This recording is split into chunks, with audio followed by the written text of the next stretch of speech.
हमें यह समझना पड़ेगा कि गोवा के अंदर ये जो पूरा पॉलिटिकल सिस्टम है, ये पूरा पॉलिटिकल सिस्टम सड़ चुका है, गल चुका है।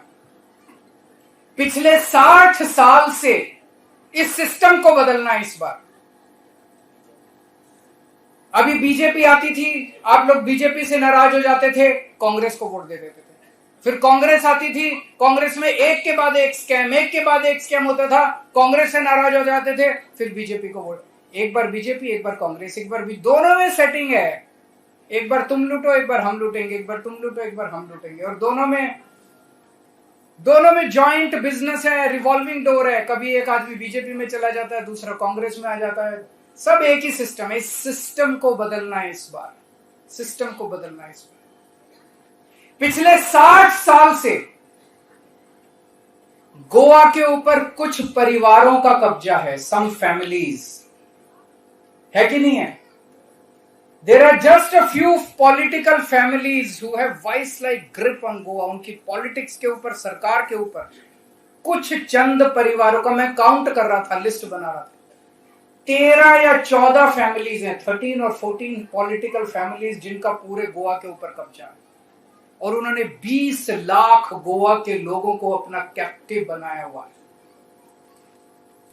ये लोग पहले, इनके दादा चुनाव लड़ते थे, फिर उनके बेटे चुनाव लड़ने लगे, फिर उनके बेटे, अब उनके बेटे चुनाव लड़ रहे हैं, उनका भाई चुनाव लड़ रहा है, उनकी बीवी चुनाव लड़ रही है।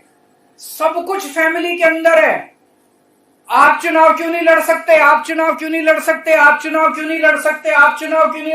आपकी वाइफ चुनाव क्यों नहीं लड़ सकती? आपके बच्चे चुनाव क्यों नहीं लड़ सकते? गोवा के 20 लाख लोग बेवकूफ है क्या? आप लोग चुनाव क्यों नहीं लड़ सकते? केवल ये फैमिली चुनाव क्यों लड़ती है? अब मैं सुन रहा हूं प्रमोद सावंत साहब अपनी वाइफ को टिकट देने की प्लान कर रहे हैं। कभी वाइफ को टिकट देते हैं इस बगल वाली असेंबली। कल मेरे को कोई कह रहा था, पॉलिटिशियन ने प्लान बनाया हुआ, सारा जो कोस्टल एरिया वो सारा वो अपनी फैमिली के लिए सारी सीट्स तैयार कर रहा है, क्योंकि सबसे ज्यादा कमाने। ये चल क्या रहा है? और ये फैमिलीज इस पार्टी में भी है, इस पार्टी में भी है। कुछ फैमिलीज इस पार्टी में, कुछ फैमिलीज इस पार्टी में। कभी इधर चले जाते हैं, कभी उधर चले जाते हैं। और एक ही फैमिली में बाप लीडर ऑफ अपोजिशन बन जाता है, बेटा मिनिस्टर बन जाता है। इसको समझना पड़ेगा ये चल क्या रहा है गोवा के अंदर। इसे उखाड़ के फेंकना है। सारे गोवा के बिजनेस इनके हैं, सारी माइंस इनकी हैं, सारा गवर्नमेंट के कॉन्ट्रैक्ट्स इनको मिलते हैं सारे। आज मैं क्रूज से बात कर रहा था, I had a long discussion with cruise.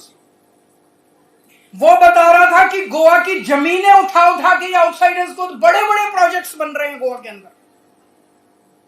Goa के लोग सिमटते जा रहे हैं। पहले इतनी जमीन में रहते थे गोवा के लोग, अब इतना हो गया, अब इतना हो गया। बाकी सारी जमीन पैसे खा खा के चेंज, लैंड यूज चेंज कर रहे हैं। बड़े बड़े मेगा प्रोजेक्ट्स आ रहे हैं। आप प्रोटेस्ट करते रहे तो आपको डंडों से पिटवाते हैं, वाटर कैन छोड़ते हैं, जेल में डाल देते हैं आप लोगों को। इन फैमिलीज को उखाड़ के फेंकना है इस बार।